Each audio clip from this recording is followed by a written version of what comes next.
Hello friends, இப்போ பார்த்தீங்கன்னா நம்ம வந்து ஈவினிங் பார்த்தீங்கன்னா மிளகாய்த்தூள் சாதம் அதுதான் சாப்பிட போகிறோம். எப்படி சாப்பிட்றதுன்னு பார்க்கலாம். தேவையான அளவு மிளகாத்தூள் போட்டுங்க. அப்புறம் தேவையான அளவு கொஞ்சம் எண்ணெய் ஊற்றிக்குங்க.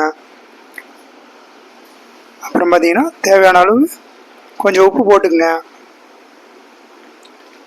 தேவையான அளவு கொஞ்சம் உப்பு போட்டுக்குங்க. உப்பு போட்டுட்டு அப்படியே மிக்ஸ் பண்ணிக்கங்க. மிக்ஸ் பண்ணிவிட்டு சாப்பிட்டு பார்க்கலாம் எப்படி இருக்குன்னு பார்ப்போம். அவ்வளோதான், மிக்ஸ் பண்ணியாச்சு.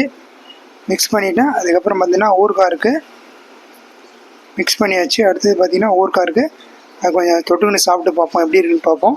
மிளகாய் தூள் சாதம், மிளகாய் பொடி சாதம் பார்த்தீங்கன்னா எப்படி இருக்குது பார்ப்போம். உண்மையிலே சூப்பராக இருக்குங்க, நீங்களும் ட்ரை பண்ணி பாருங்கள். உண்மையிலே நல்லா இருக்குது. மிளகாய் தூள் சாதம் உண்மையிலே சூப்பராக இருக்குது, டேஸ்ட்டாக இருக்குது, இந்த அளவுக்கு அருமையாக இருக்குது, சூப்பராக இருக்குங்க. உண்மையிலே ஊறுகாய் தொட்டு சாப்பிட்டா இன்னும் அருமையாக இருக்குது ஃப்ரெண்ட்ஸ். Okay friends.